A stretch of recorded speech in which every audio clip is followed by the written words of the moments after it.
Gnosis. La sabiduría del ser. Bienvenidos al estudio del quinto evangelio. Comencemos. La organización de nuestro mundo interior. Plática de tipo esotérico. Ante todo, debo decirles que esta plática es de tipo, dijéramos, esoterista. Obviamente, no podría interesarle a nadie que no estuviese en relación con este tipo de ideas. ¿Qué es lo que más nos preocupa a nosotros en la vida? ¿Cuál es nuestro mayor anhelo? Necesitamos saber de dónde venimos, quiénes somos, para qué existimos, y cuál es el objeto de nuestra existencia. ¿De qué serviría vivir sin saber quiénes somos? ¿De qué serviría existir por existir? La vida, a la larga se volvería rutinaria, cansona. Ha llegado la hora pues, de autoexplorarnos para conocernos a sí mismos, tal cual somos. Muchas teorías se han escrito y se seguirán escribiendo, mucho es lo que se ha dicho y lo que se seguirá diciendo, pero la gente sigue como siempre en la ignorancia. Nadie sabe nada sobre sí mismo. Conocemos grandes intelectuales, lumbreras del saber, eruditos, pero sobre sí mismos, nada saben. Mucho, en realidad de verdad, es lo que se opina y poco lo que de verdad se sabe. Estamos aquí, precisamente, para tratar de inquirir, de buscar, de indagar. Ustedes están aquí para escucharme, y yo para hablarles. Mutuamente unidos, por medio de la comprensión creadora, debemos todos aquí, tratar de inquirir, tratar de explorar el enigma maravilloso de sí mismos. ¿Quiénes somos? ¿Por qué existimos? ¿Dónde estábamos antes de nacer? ¿Qué es lo que nos aguarda más allá del sepulcro? Enigmas. ¿De qué sirve que nos metamos 50.000 teorías en la cabeza, si en verdad nada sabemos sobre nosotros mismos? La gente nace, crece, se reproduce, envejece y muere, en la más completa ignorancia. ¿Teorías? Las hay, y preciosas. ¿Sectas? Por millones, ¿y qué? Todos aquí, reunidos, vamos a tratar de inquirir, de buscar, de indagar. Ha llegado la hora, el momento de saber algo sobre sí mismos. ¿De qué nos serviría meternos en la cabeza 50.000 teorías, si nada sabemos sobre nosotros mismos? ¿De qué serviría que leyésemos y leyésemos libros, si sobre sí mismos nada sabemos? Lo que otros digan bien dicho, pero eso no nos consta. Lo que otros afirmen puede ser muy bello, pero nada sabemos sobre sí mismos. Estamos todos aquí reunidos, precisamente para tratar de buscar, de inquirir. ¿De dónde venimos y para dónde vamos? ¿Dónde estábamos antes de nacer? ¿Dónde estaremos cuando nuestro cuerpo de carne y hueso vaya al sepulcro? Son enigmas que nadie nos ha resuelto, ni los sabios más sabios de la ciencia, son enigmas que debemos aclarar. El objeto pues, de nuestra reunión aquí esta noche, es precisamente para tratar en mutuo acuerdo, de inquirir algo, de saber algo sobre el enigma de nuestra propia vida. Ante todo, vamos aquí reunidos, a tratar de autoexplorarnos. Tenemos un cuerpo de carne y hueso, un cuerpo que está formado por órganos. Cada órgano tiene su función específica completamente definida. Pero también hay algo más, pensamos, sentimos, deseamos, tenemos ideas, y la ciencia nada nos dice sobre eso. Obviamente, existe una psicología individual. Cada uno de nosotros tiene su propia psicología. Desgraciadamente, las gentes en su mayoría, no aceptan que tienen una psicología. Fácilmente, aceptan que tienen un cuerpo de carne y hueso, porque lo ven, porque lo pueden tocar, pero no aceptan una psicología, porque no la ven, porque no la pueden palpar. Cuando alguien acepta que tiene una psicología, de hecho comienza a observarse a sí mismo. En tanto las gentes no se observen a sí mismas, toda posibilidad de cambio resulta imposible. Mas cuando las gentes comienzan a autoobservarse, las posibilidades de cambio se hacen manifiestas. Al observarnos a sí mismos, descubrimos que tenemos una vida interior. Nuestros pensamientos son internos, invisibles, nadie los puede ver, sin embargo, son reales para nosotros. Nuestras ideas son invisibles, nadie las puede ver, pero existen. Nuestras emociones tienen realidad, aunque nadie las vea, aunque no se puedan poner sobre la mesa de un laboratorio para examinarlas. La mente, como fuerza, está demostrada. Ya oyeron ustedes el caso tan sonado, de Uri Geller, el hombre que con su fuerza mental, dobla metales. Entonces ha quedado demostrado que la mente tiene fuerza. Existen aparatos que pueden medir la fuerza de la mente. Así pues, la fuerza mental está demostrada. Otro tanto podría decirse de las emociones, de los sentimientos. Obviamente, cada emoción tiene su tipo de onda, cada sentimiento. Cuando uno escudriña su organismo, descubre la célula viva. Los científicos pueden jugar con la mecánica de los fenómenos, pero, ¿qué saben ellos sobre el fondo vital? Nada. Pueden los hombres de ciencia hacer inseminaciones artificiales, pero jamás han podido crear un zoospermo y un óvulo, con suficiente posibilidad de dar una nueva criatura. Se han inventado poderosas naves que han ido a la luna, pero no se han podido inventar una semilla de la más insignificante hierba, de esas que existen sobre la faz de la Tierra, capaz de germinar. Y si ponemos sobre la mesa de un laboratorio, los elementos químicos con los cuales está formado un zoospermo y un óvulo, podrán los científicos hacer el zoospermo y el óvulo, pero de allí nos saldrá una nueva criatura. Don Alfonso Herrera, el gran sabio mexicano, honra y gloria de nosotros, los mexicanos, inventó la célula artificial, una célula maravillosa.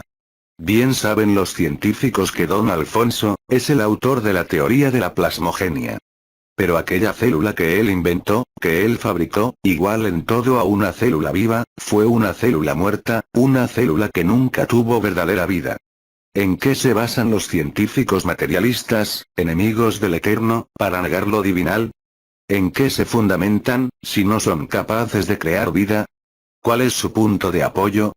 Sin una base no es posible discutir. Afirmar que Dios no existe, y no ser capaces de crear un zoospermo capaz de engendrar una criatura, es hacer una aseveración sin base, sin fundamento, es sencillamente lanzar una idea empírica. Negar los valores eternos del espíritu, cuando no se es capaz de crear vida en un laboratorio, es sencillamente, afirmar sofismas de distracción, sofismas absurdos. Hasta ahora los científicos materialistas, enemigos del eterno, no han sido capaces de crear ni una mosca, juegan con lo que ya está hecho, injertan una planta mediante lo que ya está hecho. Cogen una planta y con esa injertan otra, pero ellos no hacen la planta. Sacan las semillas de un lugar y las pasan a otro lugar, pero ellos no hacen las semillas. Unen dos pedazos de organismos diferentes para crear una cosa amorfa, y ponerle un rótulo, pero ellos no hacen esos dos pedazos de organismos diferentes, ellos no los crean, ellos no les han dado la vida, y sin embargo, se atreven a negar la divinidad. ¿Sobre qué base se atreven, si hasta ahora no han podido hacer lo que la divinidad hace? Si ellos pudieran en un laboratorio hacer un zoospermo y un óvulo, ponerlo luego en una matriz artificial, y de allí sacar una criatura, obviamente, estarían hablando contra la divinidad, sobre una base de acero inconmovible, pero hasta ahora, no lo han hecho, y ni lo podrán hacer jamás. Lo que sucede, es que el anticristo está activo. El anticristo no es como muchos suponen, una criatura venida por allá del Asia, o de la Europa o de cualquier otro lugar misterioso del mundo, no. El anticristo no es otra cosa sino la falsa ciencia, que hace milagros y prodigios engañosos, y ante la cual se doblegan hasta los más poderosos reyes de la tierra. ¿Quién no se va a arrodillar al anticristo? Él hace aviones supersónicos, barcos extraordinarios, submarinos atómicos, bombas para destruir ciudades indefensas, etc. ¿Qué rodilla no se va a hincar ante él? Pero son milagros, prodigios engañosos, porque jamás podrán crear vida. Así pues, ha llegado la hora de autoexplorarnos para autoconocernos. Obviamente, dentro de cada uno de nosotros existe un yo, dentro de cada uno de nosotros se halla el mí mismo, el sí mismo. Pero, ¿qué es ese yo? Hay que verlo, hay que tocarlo, hay que palparlo para saber qué es. ¿Pero dónde lo vamos a ver? ¿Fuera de sí mismos? Absurdo. Tenemos que ver al yo dentro de nosotros mismos, aquí y ahora. Cuando golpeamos en una puerta, nos preguntan: ¿quién es? Respondemos: yo. Ahora bien, ¿cómo sabremos nosotros qué es el yo? Es necesario aprender a pensar psicológicamente. Cuando uno aprende a pensar psicológicamente, abre la mente interior, y entonces conoce de verdad, no porque otros lo digan, o por lo que haya escrito fulano o zutano, o dejado de escribir, sino por experiencia directa, vívida, la verdad, lo real, los misterios de la vida y de la muerte. Dentro de nosotros hay tres mentes. La una es la mente sensual, la mente que se nutre con las percepciones sensoriales externas. Luego viene la mente intermedia, en la cual están las creencias, las religiones, las escuelas, las sectas, etc. Y más allá, en el fondo, está la mente interior, desgraciadamente está cerrada. Solo con la mente interior, podemos de verdad, ver los misterios de la vida y de la muerte. Desgraciadamente, la gente está atrapada por la mente sensual, por la mente de los cinco sentidos, por la mente materialista y grosera. Obviamente, la mente materialista no acepta nada espiritual. La mente materialista y grosera, es mente, exclusivamente sensual. Jesús el Cristo dijo: cuidaos de la levadura de los saduceos y de los fariseos. ¿Cuál es la levadura de los saduceos? Es la doctrina de los materialistas, la doctrina de la mente sensual, la doctrina de los cinco sentidos, doctrina que niega lo divinal, doctrina que blasfema contra el Eterno. Doctrina que solamente cree en lo que pueden ver con sus cinco sentidos, en lo que pueden tocar, en lo que pueden palpar. ¿Cuál es la mente intermedia? Es, repito, la de los fariseos, son esas doctrinas de las gentes que no niegan, que creen, pero que tan solo se preocupan por creer, que no trabajan sobre sí mismas. Son las gentes que asisten a sus cultos, a sus sectas, a sus escuelas de tipo espiritual, pero que desgraciadamente no trabajan sobre sí mismas, que no intentan autodescubrirse, que no tienen inquietudes íntimas, que se contentan con creer y nada más que con creer. He ahí la doctrina de los fariseos. Pertenece a la mente intermedia. Cuando uno aprende a pensar psicológicamente, abre la mente interior, y entonces pueden llegar a conocer por experiencia directa, los misterios de la vida y de la muerte, no porque otros se lo digan, o porque se lo dejen de decir, sino por sí mismo, por experiencia directa. Como quiera que estamos aquí entre un ambiente culto, selecto, entre gente de estudios pues, estamos naturalmente en este auditorio de la Universidad de Medicina, hablamos claramente sobre psicología trascendental. Decía, y es verdad, que las gentes no admiten nada de tipo espiritual, porque están atrapadas por la doctrina de los cinco sentidos, por la doctrina de los saduceos. Otros no aceptan lo esotérico o espiritual, porque están atrapados con la doctrina de los fariseos. Se contentan con las creencias muertas, pero no trabajan sobre sí mismos, no intentan autodescubrirse, no quieren saber nada sobre su propia existencia. Dichosos los que se liberten de esas dos levaduras, la de los saduceos y la de los fariseos. Dichosos los que abran directamente las puertas de la mente interior. Solo pensando psicológicamente, podemos abrir esas puertas maravillosas. Cuando uno comienza a observarse a sí mismo, empieza de hecho a pensar psicológicamente. Cuando uno comienza a hacer uso del sentido de la autoobservación psicológica, comienza a conocerse. Amor, ¿qué es el amor? Odio, ¿qué es el odio? Envidia, ¿cuál es la envidia? Vale la pena que nosotros tratemos de saber algo sobre sí mismos. El egoísmo, la violencia, la envidia, el rencor, los resentimientos, no son sino manifestaciones del ego, del yo, del mí mismo, del sí mismo. Obviamente, todos estamos llenos de contradicciones, y nadie lo puede negar.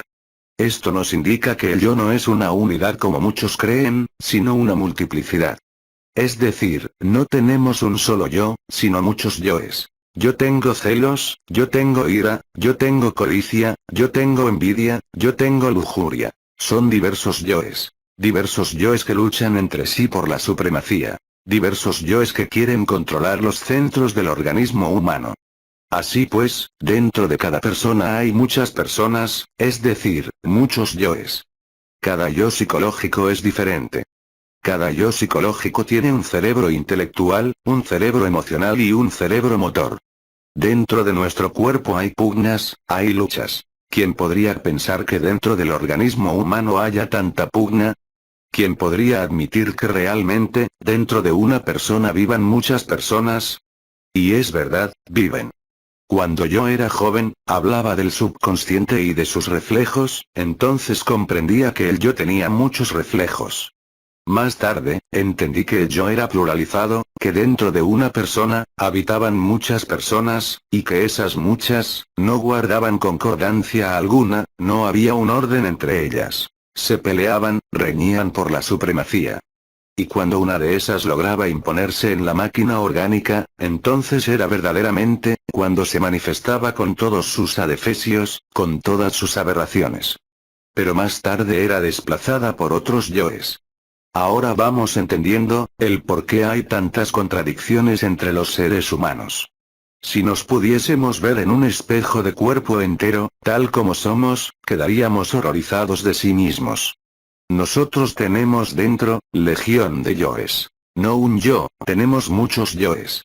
Nosotros somos, dijéramos, marionetas movidas por múltiples entidades desconocidas. Los pensamientos que llegan a nuestra mente no son nuestros, son ajenos, los trae algún yo. Las emociones que agitan nuestro corazón, son puestas por algún otro yo. Los hábitos que poseemos, son determinados por diferentes yoes. Las aberraciones, los vicios, son el resultado de muchos yoes, que se expresan a través del organismo humano. Nosotros no tenemos conciencia de sí mismos, nuestra vida no nos pertenece, no somos dueños de nuestros pensamientos, no somos dueños de nuestras ideas, no somos dueños de nuestras palabras, no somos dueños de nuestras emociones. Nosotros somos simples máquinas, movidas por una multiplicidad enorme de yoes. Ese es el estado en que nos encontramos. Pero para llegar a estas conclusiones, necesita uno autoobservarse, para verse. Es en el terreno de la vida práctica, donde podemos autodescubrirnos. La vida práctica es el gimnasio psicológico, donde debemos vernos de cuerpo entero, tal como somos. Basta estar en ese estado de alerta percepción, de alerta novedad, para vernos en cada instante, en cada momento. Solo con el estado de alerta, podremos verdaderamente, autodescubrirnos. Existe en el ser humano, el sentido de la autoobservación psicológica, se halla latente, mas puede ser despertado. Ese sentido extraordinario, empieza a funcionar cuando nosotros lo usamos. A medida que lo usemos, se irá desenvolviendo, desarrollando y manifestándose. El sentido de la autoobservación psicológica, nos permitirá ver que cada yo, personifica un defecto. El sentido de la autoobservación psicológica, a medida que se desarrolle, nos podrá permitir ver a los yoes. Una cosa es ver un yo, y otra cosa es comprender que tiene un yo. Cuando uno ve que tiene un yo, lo comprende, pero hay que verlo, y estos tienen múltiples formas y figuras. La cruda realidad de los hechos, es que nuestra conciencia se encuentra embotellada, enfrascada, embutida entre toda esa multiplicidad de yoes, entre todo ese enjambre tenebroso y abominable que llevamos en nuestro interior. La conciencia de nosotros está dormida, está metida dentro de un calabozo, o dentro de muchos calabozos, porque cada yo, es un calabozo, una horrible prisión. La conciencia de nosotros, se procesa en virtud de su propio embotellamiento. Ahora comprenderán ustedes, por qué no sabemos nada sobre los misterios de la vida y de la muerte. Nos contentamos con creer, nos contentamos con repetir lo que otros dicen, nos contentamos con afirmar o negar, nos contentamos con discutir, pero nada sabemos directamente sobre sí mismos. Es necesario libertar la conciencia, sacarla de entre esa multiplicidad de los yoes, para que podamos ver, oír, tocar y palpar, todo lo que concierne a lo real, a la verdad.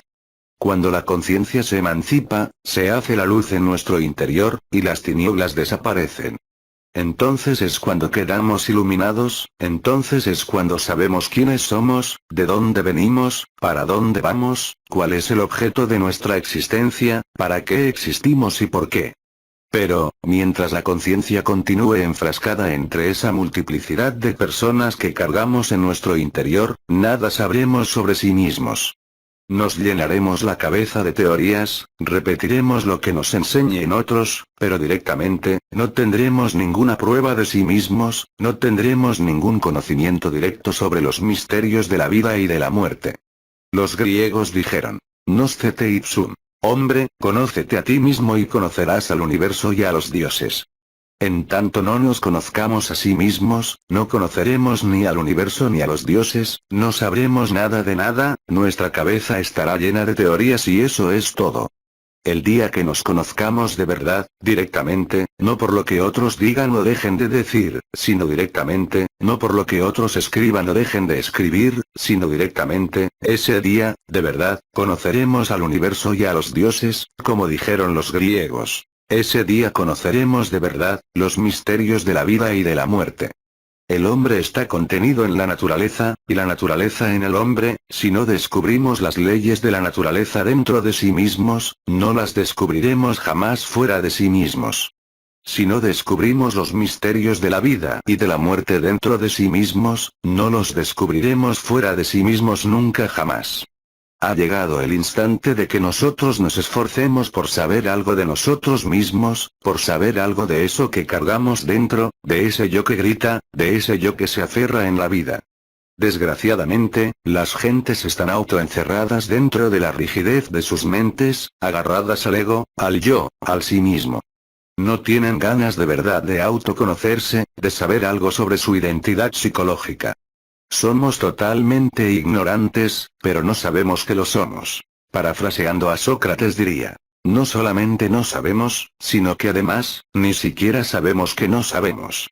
Hay dos clases de ignorantes. Ignorantes que nunca en su vida han leído un libro, y hay ignorantes ilustrados, que esa es otra clase de ignorantes. Ha llegado la hora de romper con la ignorancia y autoexplorarnos para autoconocernos.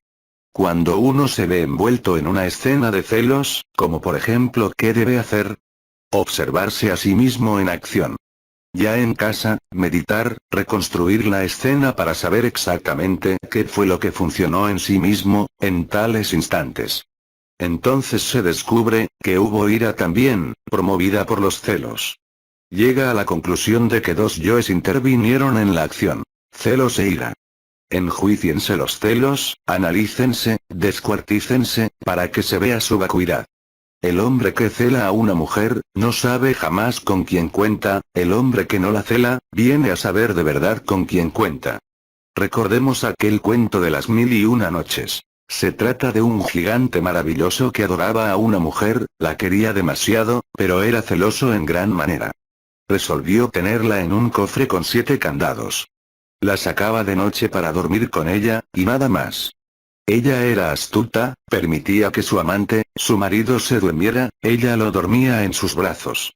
Cuando ya el hombre, el gigante aquel, estaba adormecido en el sueño profundo, cuando ya se hallaba entre las delicias de Morfeo, entonces, muy quedo, se levantaba aquella mujer, y se iba a reunir con sus amantes. Cada amante le regalaba un anillo y ella iba colocando ese anillo, en forma muy discreta, dentro de aquella caja que cerraba el coloso. Así se iba pasando el tiempo, cuando el gigante despertaba de su sueño siempre hallaba a la hermosa en sus brazos, allí estaba ella. ¿Cómo dudar? Imposible. Mas un día, descubrió el engaño, al ver aquellos anillos. En cada uno de esos anillos estaba escrito el nombre de alguno de sus amantes. El gigante comprendió cuán necio había sido. No la mató, no, prefirió perderla para siempre. Así pues, cuando una mujer quiere serle fiel a un hombre, está claro que le es fiel, aunque no se la ande vigilando. Y cuando no quiere serle fiel, le es infiel en sus propias narices, y el hombre ni cuenta se da. Esa es la cruda realidad de los hechos. Así pues, no hay por qué celar, es absurdo. Y cuando uno le hace la disección a los celos, descubre que son absurdos. Y si luego le hace uno la disección a la ira, descubre uno que es falta de equilibrio mental, porque uno en estado de ira, se halla ofuscado y ciego, y comete errores espantosos. Hacerle pues la disección a esos dos elementos, celos e ira, resulta urgente. Una vez que uno le ha hecho la disección a esos dos yoes, una vez que uno ha comprendido el juego de esos dos yoes, obviamente, debe desintegrarlos, reducirlos a polvareda cósmica, volverlos ceniza.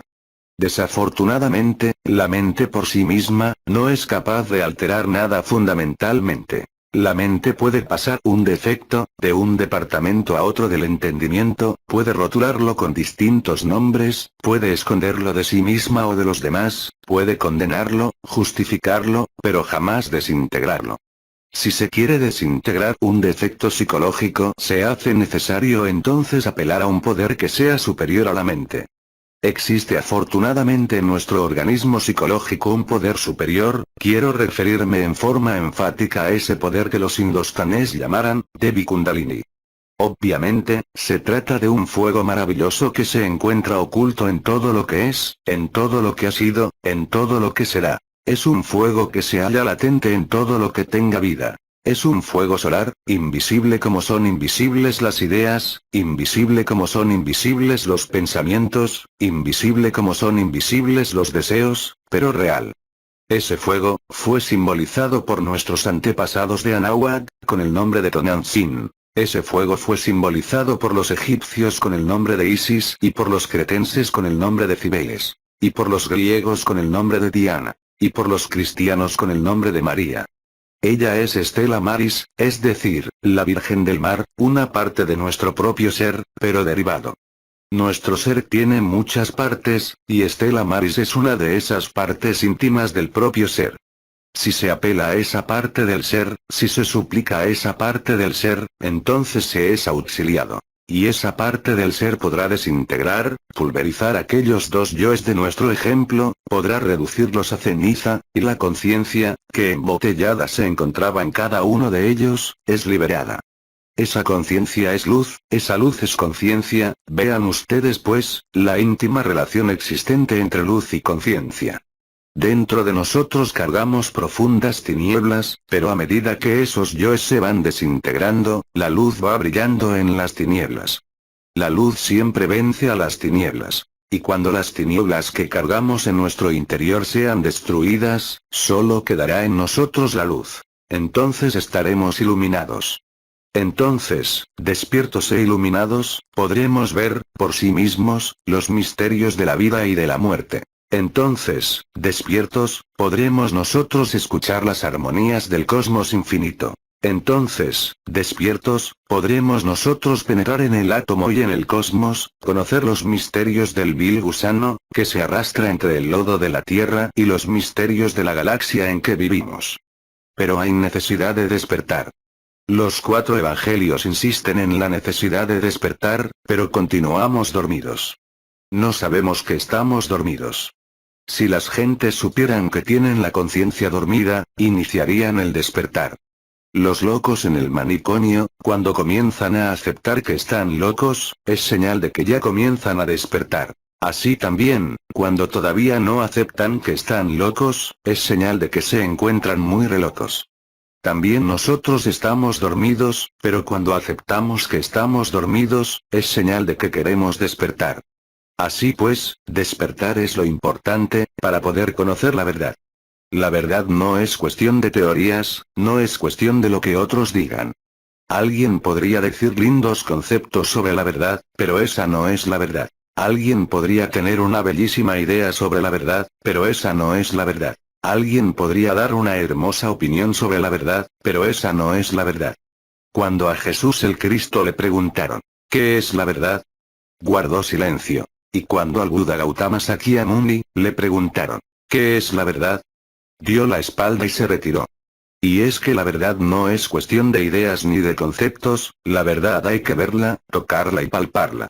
Cuando uno mete un dedo en el fuego, se quema. Así también, cuando traga demasiada agua se ahoga.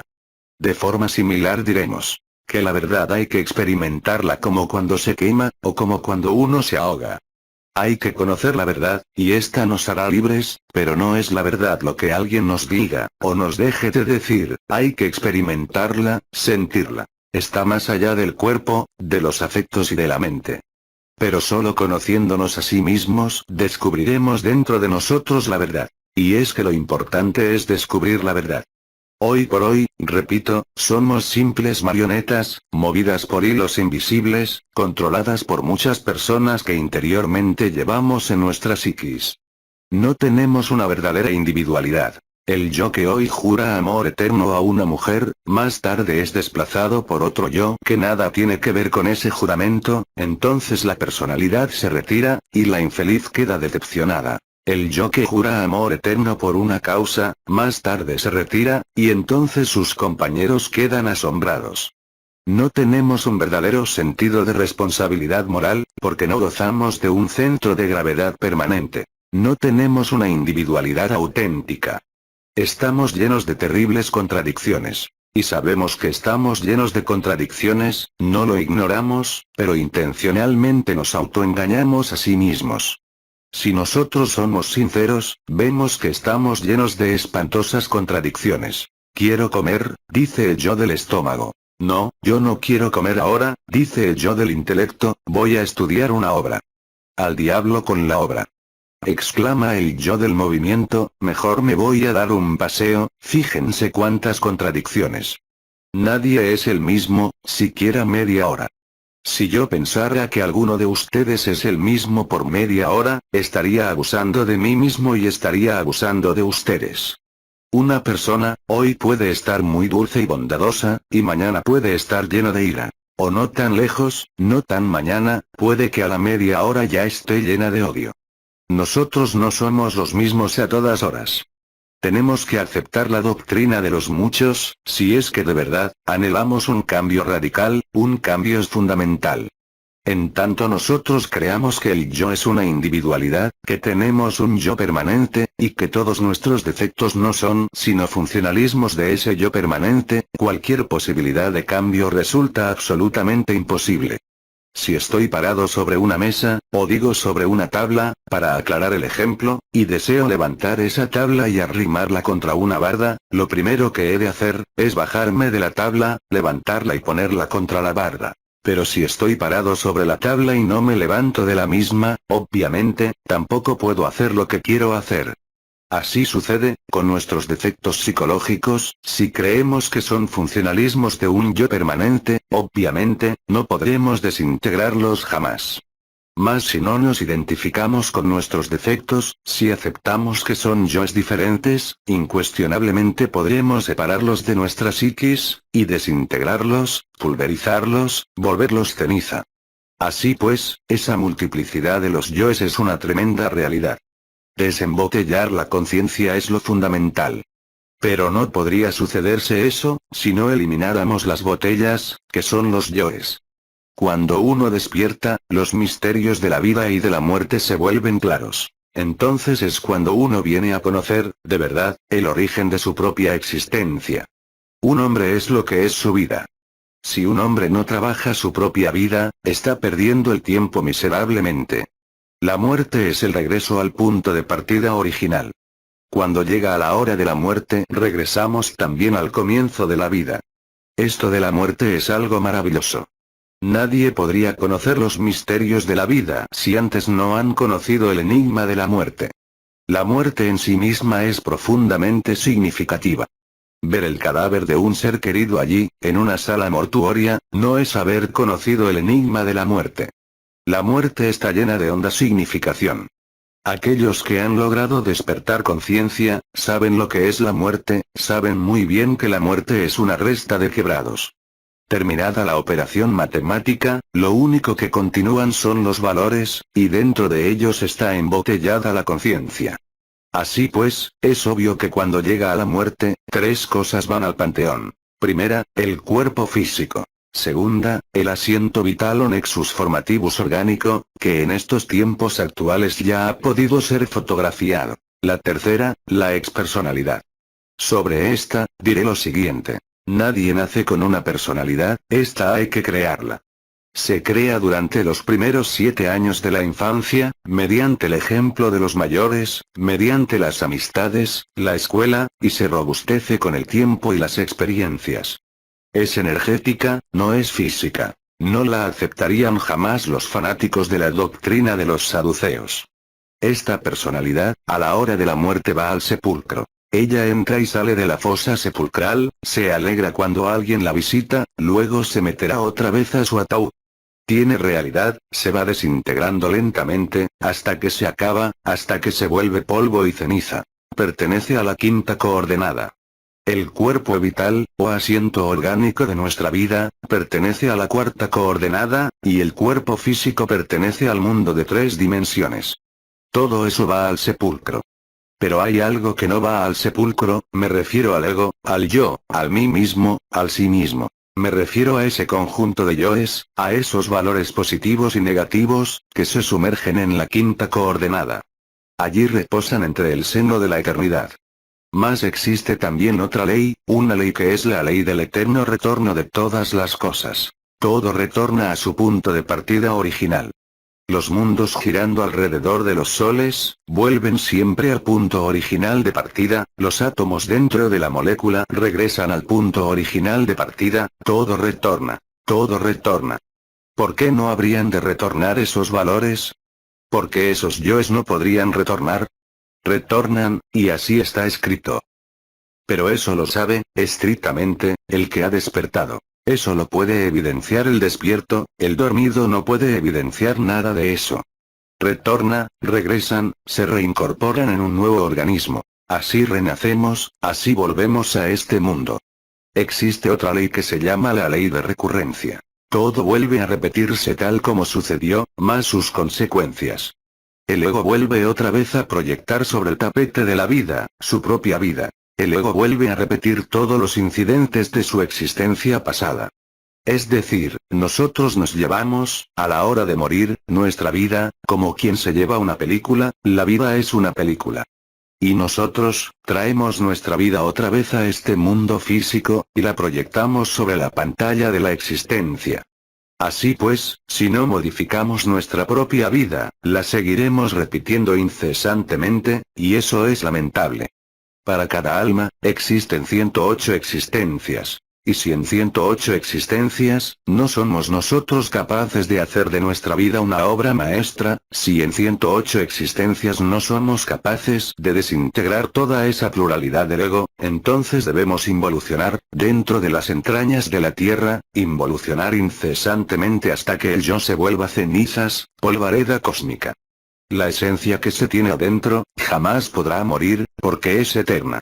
Pero la pluralidad del yo, tendrá que involucionar entre las entrañas del mundo. La naturaleza tendrá que desintegrar el ego. La naturaleza tendrá que hacer por nosotros, lo que nosotros no hemos sido capaces de hacer por sí mismos. La naturaleza tendrá que libertar la esencia, para que ésta salga a la luz del sol, para que ésta pueda evolucionar nuevamente, desde la piedra, hasta el hombre.